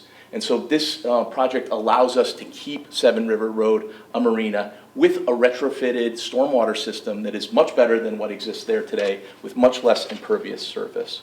And for those reasons, my client's optimistic tonight that you'll view this application favorably and act upon the applications tonight, hopefully. And obviously reasonable conditions of approval for the site plan and the coastal site plan, including final sign-off from the town engineer, would be more than reasonable in our perspective. So again, thank you for your time and attention. We're here if you have any questions, and we reserve the right to rebuttal. Thank you, Mr. Chairman. Thank you, Bill. I'm sure there's questions. Members of the question? So I have one, similar to the last time you were here with one of these. The master plan is showing for 0 feet setback on 3 sides. Personally, zoning is forever, and I like the project, I like the plans, both sides of the street, but what's to stop you or the next owner from coming in and building right to the property lines? Let me answer that, and I'm going to have Seamus show you. We have a zoning table block to show our proposed. Those 0 setbacks are actually provided by the NDD district. That's the minimum that you can provide, but we actually have a zoning block that maybe Seamus, you could just go for Mr. Resendez. Yeah, I've seen that, but we're still asking for, I'll let you go. Yeah, so the required in the NDD is the 0. What we're providing is more than that, but you're right, if, in the future, if this is an NDD with a 0-foot setback, somebody could tear the building down and move it 3 feet closer to the property, or, you know, Or 100 come feet. back and ask us for an expansion to. Well, Or a change in the master plan. that's exactly the answer is, we have to follow the master plan we've submitted, but somebody could theoretically come and say, we want to change the front yard setback to 0. That's not what we're proposing, though. That would require an additional Yeah. approval. But if we approve it now, what do we say when they come back? How do we? So there's, So the answer to that question Yeah. is remember when in the beginning I said, tonight you're sort of wearing 2 hats, your legislative hat and your administrative hat. So a change in the master plan is a change in zone. Change in zone, you sit in your legislative capacity. When you sit in your legislative capacity, you have broad and sweeping discretion to say yes or no to someone. When you sit in your administrative capacity, your discretion narrows dramatically, and then it's, do you meet the letter of the rules? So the answer to the question is somebody came back and said, well, we want to build out to the property lines here. You can say, that's a change to your master plan. We sit in our legislative capacity, and we just don't think that's appropriate for this neighborhood. And you'd be upheld in any court in this state for doing that. We may, if we issue an approval on this, we may want to put some notes in the approval to the effect that, any changes in the side yards or master plan, the proposed setbacks would be viewed unfavorably, in the future. I don't think it's unreasonable to make clear what, in your opinion, are substantial deviations from the master plan. Because when we come in for master site plans, for any master plan in town, one of the first things we do is compare it to the master plan and determine whether or not there are deviations that are substantial or non-substantial. Non-substantial don't need to come back before you, but substantial do. I have a question, just based on, it seems like sort of an emerging design on the stormwater system. The town engineer is happy with it, yet we don't have a memo from the town engineer. And it's unusual, I guess, where we don't have some feedback from the town engineer saying that it's approved with conditions, or it's, particularly when there's questions about things like where it's going to discharge and additional discharges to bodies of water like the Pawcatuck River. Those are sort of major questions. And although I think you've made good progress, and I believe you when you tell me that the town engineer likes what he sees, I think, I would prefer to see the town engineer's memo before the commission considers this. Obviously, you have the right to continue a meeting up till the 35 days. That's your statutory right. I would just, for context, Mr. Trinkus's memo, and who is the consulting engineer that's working for Mr. Greenlaw. I'm very familiar with him. His memo is dated May 28th. We received it the following day, and we took us nearly a week and a half to even be able to schedule an appointment with Chris Greenlaw. No blame to him. He's a very busy man. So, No, I know. Seamus was only able to actually meet with him because. But we do have time, though. Yeah, exactly. I just wanted to make sure the commission knew I that. think it's to the benefit of the project if these types of things are reconciled before we approve it, as opposed to approving something that's still in a conceptual phase that actually leaves the final approval up to the town engineer instead of this board. Commission does that often, though. I'm not even close to ready to vote on this tonight, I'm sorry. To Just me, trying to like, manage expectations. Yeah, Yeah. that's fine. Yeah, That's fine. well, I think that's consistent with my statement, so. My comments were just to address that we literally only got a chance to sit down with Chris last week, and so all of the work that Seamus did, it's not because Seamus was non-responsive. We just wanted to make sure, I want to make sure that that message is sent to the commission. I think great progress has been made, and I think we need to let the town engineer finish his review and advise the board on his comments, so that it's an advanced concept, but it really isn't a design that the town engineer has had a chance to review. So we have the time, I think we should use it. I have a lot of questions. I said, am I missing a landscape plan? Did we see that? We asked for a formal waiver of the landscape plan in our site plan application. Oh, I'm gonna wanna see a landscape plan. Yeah, so, do you want to go ahead? You go ahead. I'm just saying, like, right, I mean, first off, I wanna see a landscape plan. Agreed. I will not vote for that waiver. That road, you know, right now there's that, it's a chain link fence with that fake green stuff on it. It's right on River Road. I'd like to see some nice buffering along River Road in front of the Marina building, just as a start. Yeah, one of the concerns that came up in, if you read the traffic report that was attached to it, was the issues of sight line coming out of the driveway. Certainly, there's the opportunity to do some low landscaping there, and I'm sure that we can work with you, particularly if this is going to get put over. I'm happy to put something together in terms of landscaping. One of the issues, though, is one of the other issues that I have is this site during the winter time is used for boat storage. And so the idea of having like islands and stuff doesn't work for the total layout. But your point about along the River Road frontage, I'm sure that we could provide something to you that would provide adequate sightline for safety, but also sort of soften that appearance of that, the frontage of the property. Also, I mean, you don't have to have 100% boat storage on it either. You Well, can- that was the other you can thing I was sprinkle gonna in, actually you know, ask maybe about. some They do store boats there. landscaping to break it up a bit, as has been suggested.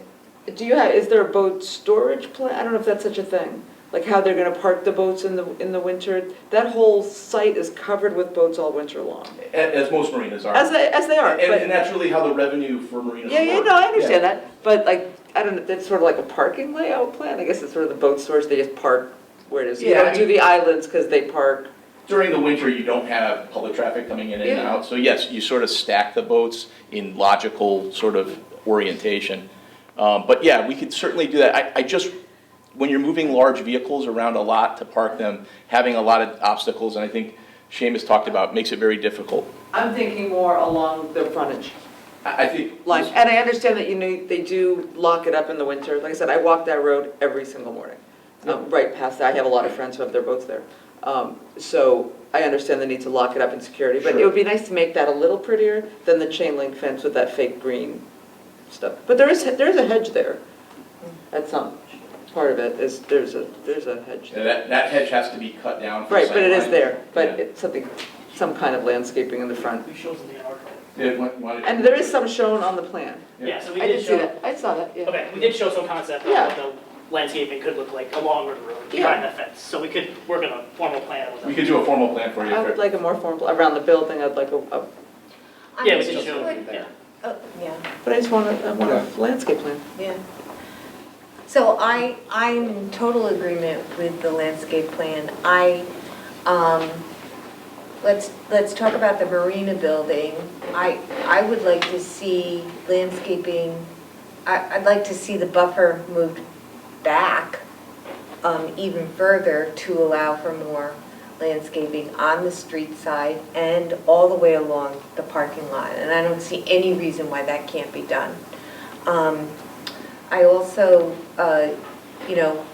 you've increased the number of parking slots to 166 from We haven't- what it is today. We haven't increased. 162, excuse me. Yeah, we haven't increased anything. What we have is basically undesignated pavement right now.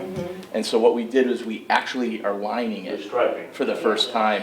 There's much, much more parking now. We're taking out almost a half acre of pavement that people park on today. So the overall parking capacity, which is undesignated parking, is actually decreasing by a half acre. But for the first time, we're actually having designated parking spots to create some regularity. For the summer months, but For the only summer months. Correct. So marinas are notoriously messy in the winter. People just throw their boats around wherever they can fix it, and then people come and they paint their boats all spring, they start working on them in the fall, you got like all sorts of metal things hanging around.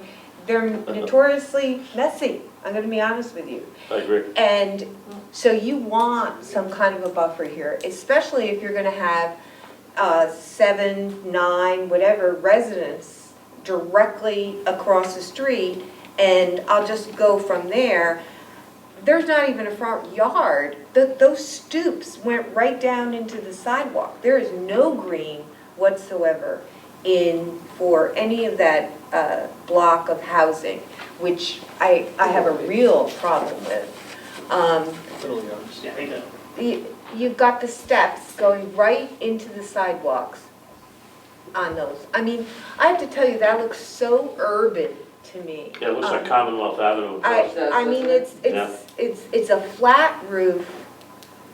I mean, I'm very disappointed with the visual here. I think the concept is excellent, but it certainly isn't neighborhood for Pawcatuck and that area, and it certainly isn't green. It's very urban, and you know, it's in my estimation disappointing, very disappointing.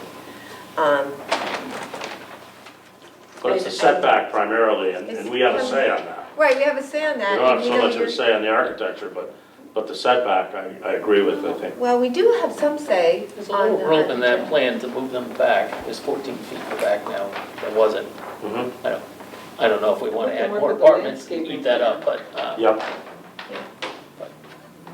Again, this is still at the conceptual stage, so we wouldn't have a formal landscape plan, but in terms of building location on the site and how the building interfaces with the public sidewalk in front of it, we can certainly take a look at that and see if we can address some of the concerns. We can talk internally on that. So as I say, conceptually, I like, you know, the use. And I'm fine with it being directly across from the marina, but, I mean, these people are looking from their stoop at a sidewalk, at a street, at a sidewalk, at a fence, at an industrial building, or a 162 space parking lot. It certainly is sad, and it, in no way does it seem to me as if it just looks very, very urban, very concrete, and, you know, again, I want to be very clear, this is disappointing. I think I'm going to leave the whole filtering system to the very capable engineers, but I do have a question for you on that one where you're changing, and you've got the boats that were stored in between the new piping and the sand and everything and the water. Yeah, so can they not be a major hazard for pollution, or are those gonna be like little sailboats, like, you know, something like that? There's no little sailboats that way. Right, but maybe they're gonna change that, and that's the only place they that can little be. triangle with the. Yeah, how the is it gravel that area. none of those are capable of polluting to the extent of what you've got, you know, because you, So these are just storage racks. They're Right, not but they're doing gonna anything put- in these boats. they're gonna just- put boats in. But they're just storing the boats. Whether they're not changing oils, they're not changing engines, they're not doing any work on the boats. Could you show on the plan where the work on boats would take place? Yeah, so this is the repair shop here. These are the overhead doors, these 4 doors. So any boat work is being done in these 4 bays internal to the building. So if there's anything if there's any stormwater or anything comes out of this building and lands on the pavement here, and the stormwater hits here, it washes into this trench here. So it's really limited to here. This section here, I guess, is the section that they're using. They're not allowing people to park over here because they're gonna be moving boats around over here. But the repair building is this section of the building here. I understand what you're saying. And what I'm hearing you say, in addition to that, is that the area where they're storing the boats will not be used for any kind of maintenance, painting, draining. People do that to the boats all the time. Yeah, I mean, that's a thing. I think that's unrealistic. They're I- racks. Okay, You know, I like just- you, I don't like, wanna- I get the envision That's of what I was thinking, people it's with something- ladders next to their boats, That's what I thought you sand meant, in the it's like the bottom, thing. paint That's the boat. exactly what happens, Yeah, so, these are I storage mean, you, racks. The owner behind it. yeah, they sand them, they. No, it's not like the things where they sit the boats on, they're actually like piled into a rack. Okay, so there'll be time, okay, Maybe so just there'll to be more like a clarify, little I was thinking the same thing. No, So would you just identify yourself? Steve Motto, Yeah. Thank Dream you. Developers of Connecticut. I'm the owner's rep for NWM Marina. Been working on this project from day one. I just want to mention for the record, nobody works on their own boats. It's all done by the professional staff, whether it's, and most of the boats are brought over to the repair garage. That's a rule of your marina. That's the rule of the marina. So, so I kind of wanted to make that clear. The other things you're bringing up, I respect your opinion. My wife has her opinions too when I was building my house. I have to say about the buildings across the street, the 7 units, it's a very tight lot. It's not like we can slide them back any further, because you slide them back, you're compromising their backyards. If you slide them forward, you're giving them some backyards. If you walk through Mystic, I go down there shopping all the time with my wife. You basically have a 2-story unit with a mixed use on the bottom floor, commercial. You walk out of the building, you're right on the sidewalk. So I think that's kind of an unfair position you're taking. I mean, I'm just being respectful, but I'm being honest too. It was really hard to come up with, we've been working on this project for almost 2 years to come up with a good concept that would work for this. The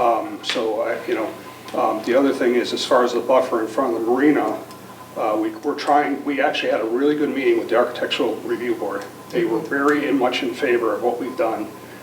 They supported this project. They only had a few comments. I think it was a black vinyl fence instead of the black chain link with some low-lying plantings in the front. Very similar to what's on the rendering. Bill wasn't at the meeting, so he couldn't speak to this, so we were all there.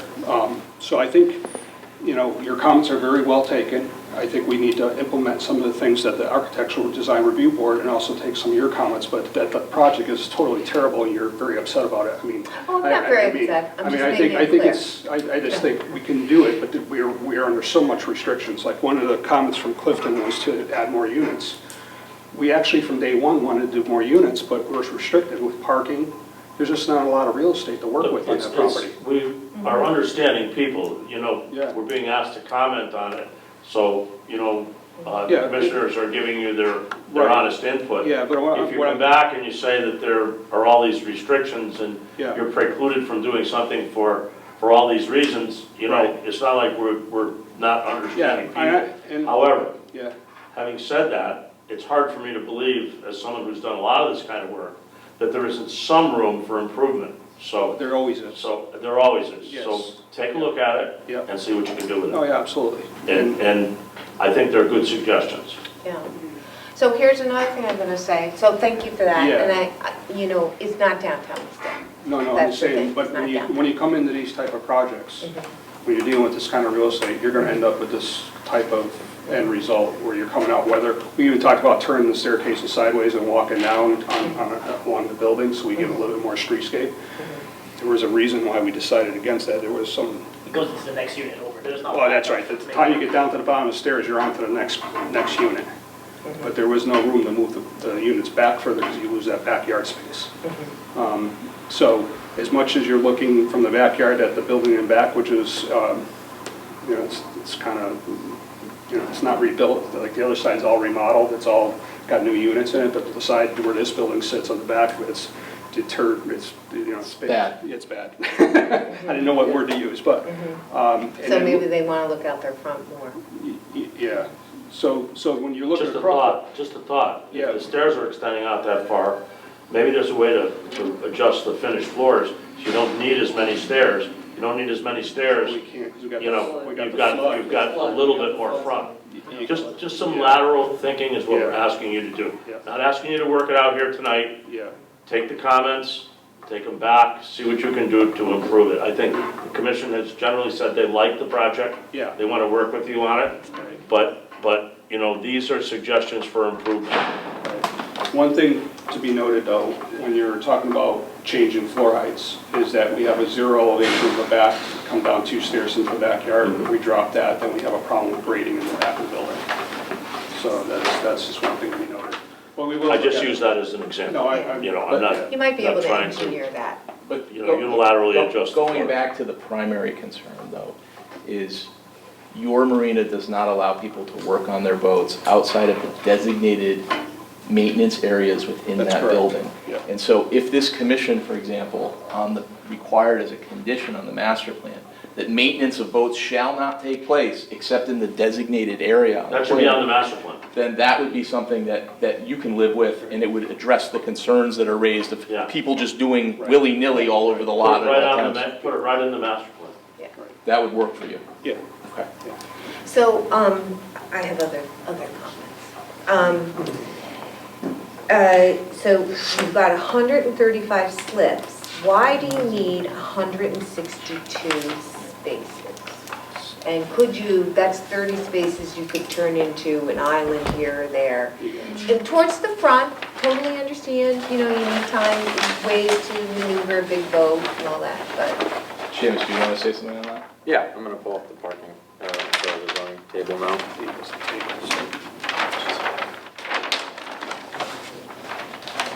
I guess I'd first start by saying, every time I'm at a marina after 11 a.m. in the summer, I'm struggling to find a parking spot.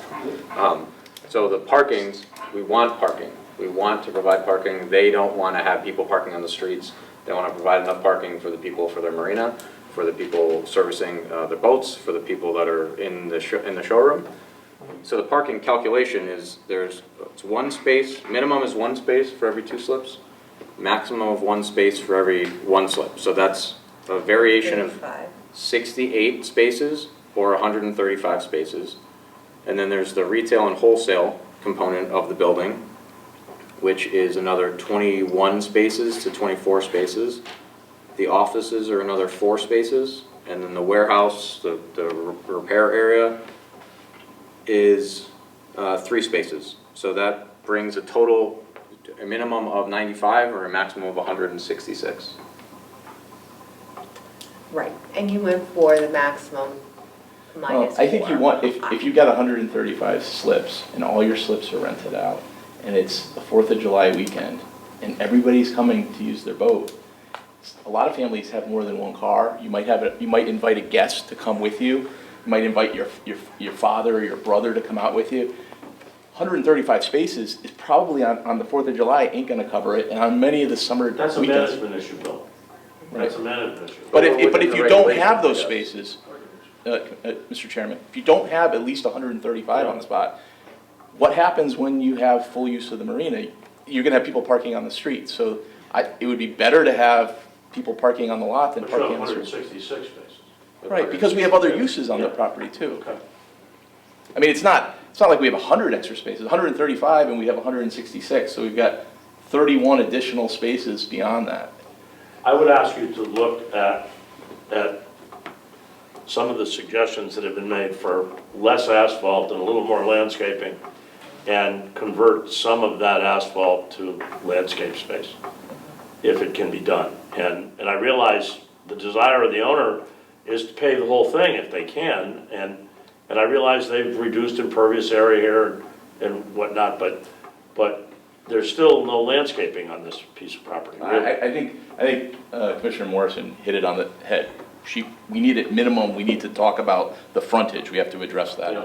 And I think that we can certainly But address if you that. sprinkle some landscaping in the storage area, it's not gonna hurt the look either, you know, in the wintertime, this thing is boats all over the place without a single, you know, I mean, that may be a place where some evergreens or something that would break up the visual interference of what looks like a boat junkyard, you know, in the wintertime. It's a big parking lot. It's a big, there's no getting around it. I'm just asking you to take a look at it. I hear you loud and You have the time, you have some extra parking, there may be a compromise that can be made where I'm a big fan of everybody's happier. I'm a big fan of compromise. Okay. So I have just two other things. Did you ask for a waiver for natural resource? Did you say there were no natural resources associated in your There's no natural opening resources. statement? Yes, because Yeah. there are no natural resources on either property.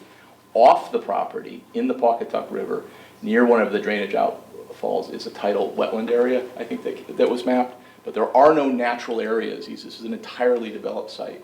So the natural resource inventory is typically used for zone changes when you have large areas of wetlands or woodland to sort of evaluate its value, its condition. So it's just really not applicable to this one. Now that being said, I think what we did try to do, recognizing we have natural resources off-site in the Pawcatuck River, we tried to improve the drainage design over the existing condition, which is basically sheet flow into the Pawcatuck River. So, I know Seamus worked very hard, and that was really the core of all the comments from the engineers is, hey, you're retrofitting this existing parking lot, you're making it better, but let's just make sure that all of this drainage design that you're adding makes sense and it works. Okay. And is there a boardwalk across where all of the docks come out, the slips? Is there a boardwalk that runs the length of the property? No. So they go, so the only way they get to their slip is going right from the parking lot to the the dock itself? So right now, Nothing. there's some landscaping, just very narrow landscape islands along the edge of the water with access to each of the slips here. What we're looking to do is essentially cut that pavement back to provide more landscaping. So this area in here is now to be landscaped. This is a biofiltrate, this is a landscaping trench essentially for stormwater, and then extensions to get to each of the slips, each of the docks. Okay, I understand. And then just in general, have we ever done an NDD where we combine?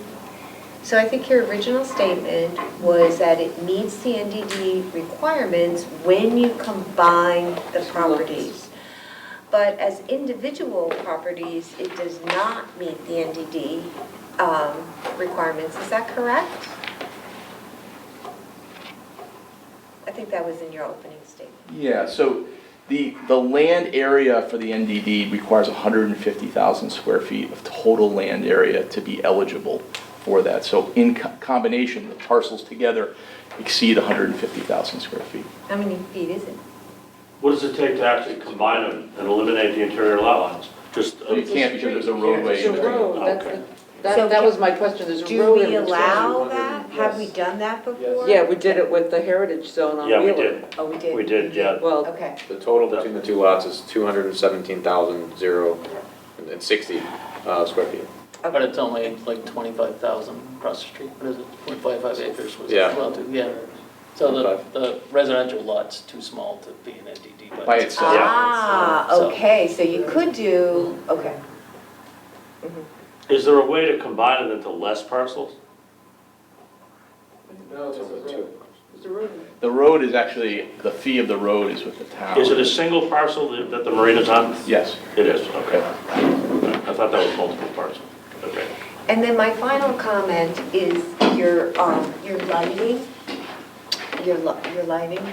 So the board as a whole has been looking at various regulations, what's it called? Dark sky compliant. Dark sky compliant, and how that would affect since you're right on the water. So I'd like you to read those regulations, they're national kind of things, Sure. and make sure that your lighting is within those boundaries, okay? I believe the fixtures are all dark sky compliant already. But the number and where they're located, Correct, but that's not an official regulation. I know, but we don't have to have an official regulation, this is an NDD, and we can put anything we want. And so I would like you to do that. So can we just clarify what that means then? What, the dark sky compliant regulation from where? You want me to comply with?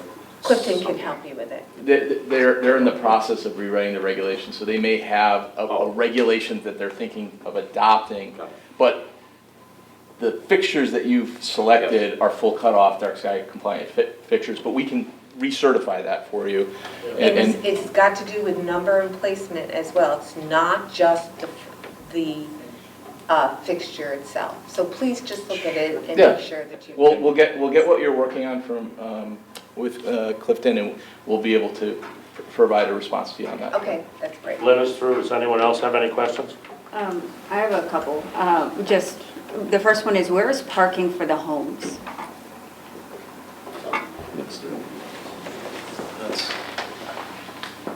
This is the 22 River Road concept plan, so this is the building outline here, and this is the parking outline here. So there's 8 spaces plus an accessible space, and there's 7 spaces here. So, just I'm also not ready to vote on anything today, and I think one of the hard things is trying to understand that it's going to be both the living and the marina at the same time. But there is currently residential directly across from the marina at the apartments, and they are selling, and right now they're being rented and selling, and people are looking at their own cars, then the street, then the marina. So I just throw it out there as we're thinking about things, and as we're thinking about how just mixed-use housing is that, and what housing might look like, is that there might be someone who might be at EB, who might be at the sub-base, who this is exactly what they're looking for. And if you move across a marina, you know what that marina looks like in the wintertime. So I understand wanting to put, some landscaping, absolutely buffering from that land. But if you move across from the marina, you know what it looks like. I live by the train tracks. Yeah, I know, I live by the train tracks. I know a train's gonna come by. I can't complain to Amtrak for that. I think that's a really good point. I mean, the demand for housing, for this type of housing is exceptional. I mean, there are so many young people and older people who are looking to downsize that want to stay in the communities they've lived in their whole life, but there's no other options for them.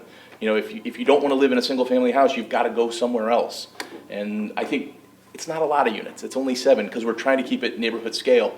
But I think that these units would be in very, very high demand, even though there's marina across the way. In fact, I think it'd be really attractive. So I'm not saying it's perfect, but I'm also saying that just because it might not be the right for each one of us, somebody might prefer to have a backyard more than they do a front yard.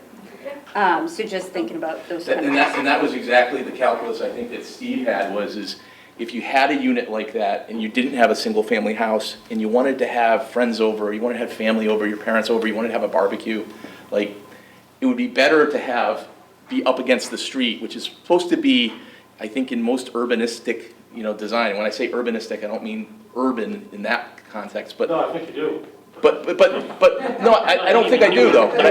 But I think the new urbanism that requires people to be engaged in their communities, you typically want to have those front-facing, what we call the stoops, to have the third-party interconnection so that you're outside, you're coming down your stairs, you interact with people who are out walking their dog or running. That's sort of an idea, a concept. And I know that's different than the sort of traditional single-family Well, neighborhood. it's kind of like the Brooklyn lifestyle, the Commonwealth Avenue lifestyle, where you exit the apartment and you're on the sidewalk. Sure. And that's what we described it to. And if there's any way of increasing the offset, I think we're just asking you to take a look at it. Maybe the stairs can be winders, with a landing. I hope that doesn't interfere with the front terraces, but maybe the stairs could be winders. Maybe there's a couple of feet extra where we could push these back. Maybe there's some options to soften this a little bit.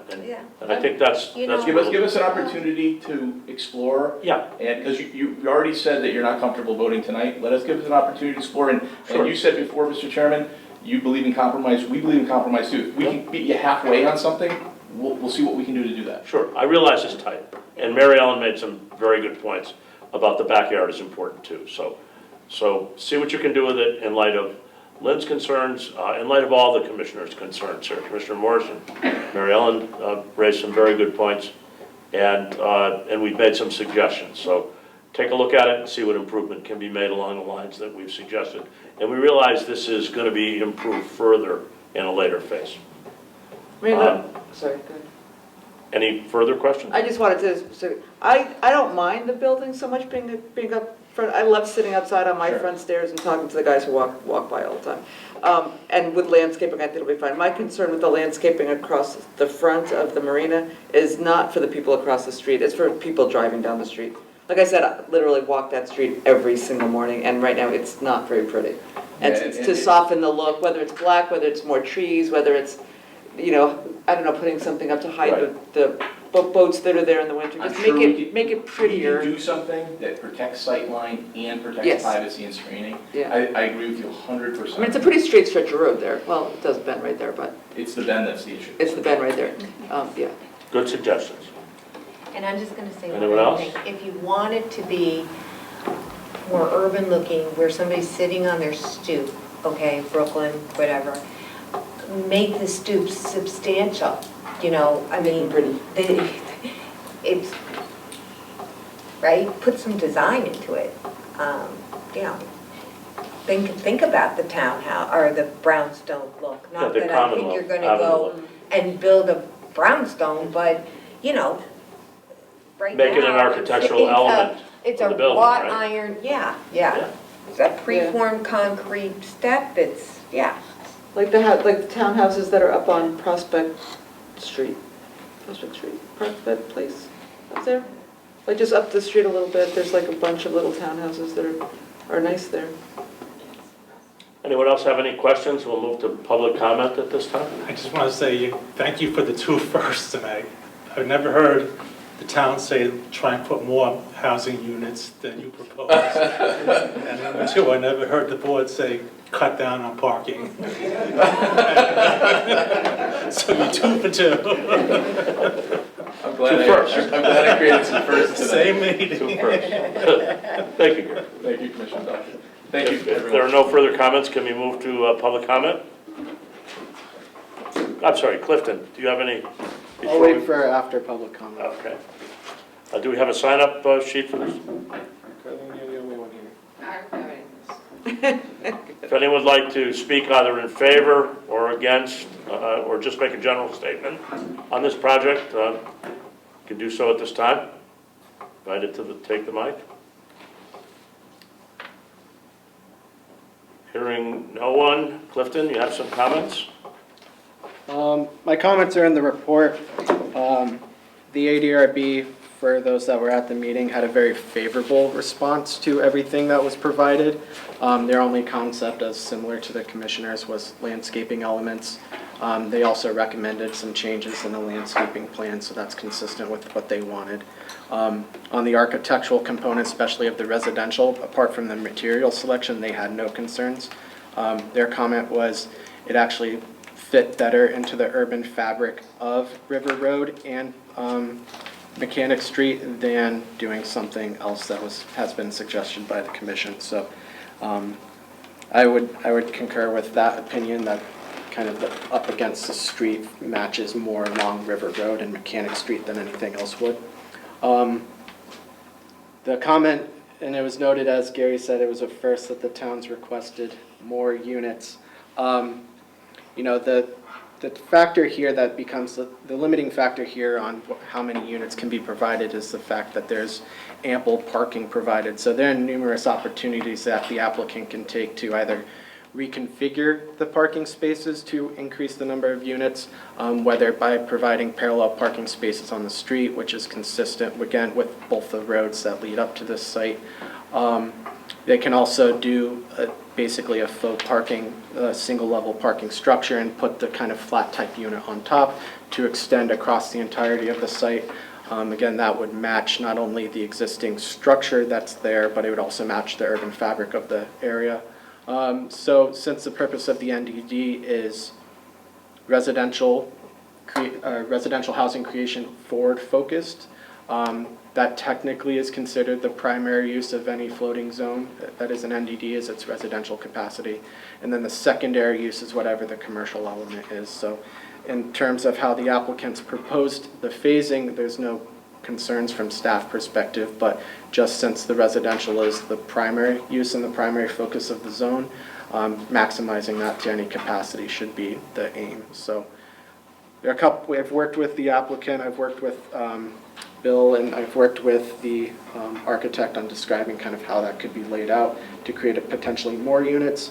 All of those would, again, kind of match a similar structural capacity. I don't think we're talking about adding a level or anything like that. I think the 2-floor row house is kind of the way we all want to go with it. So it's, if you can add 1 or 2 more, that's kind of where my vision was going with it. So, Thank you, sir. Any questions of Clifton? I think we're going to leave this matter open, so we need a motion to continue. basically not close the public hearing, but table this matter until our next meeting. Would it be our next meeting? Correct. Make a motion to continue this hearing. I'm sorry, did you have I just said another? continue is the Continue is the proper. Continue, okay. Second. Second the motion. Motion made and seconded to continue this application. Would it be to our next meeting, Clifton? Correct. Is that July 15th? Correct. To our next meeting. And any discussion on the motion? Hearing none, all in favor? Aye. No one opposed? Motion passes. Thank you, Bill. Thank you for your time. Thank you. Everybody's seen the rest of the agenda here with new submittals. Any questions? Chuck, the only item that I'd recommend, under 10B, Yes, new submittal, PZ 2522 subdivision. yes.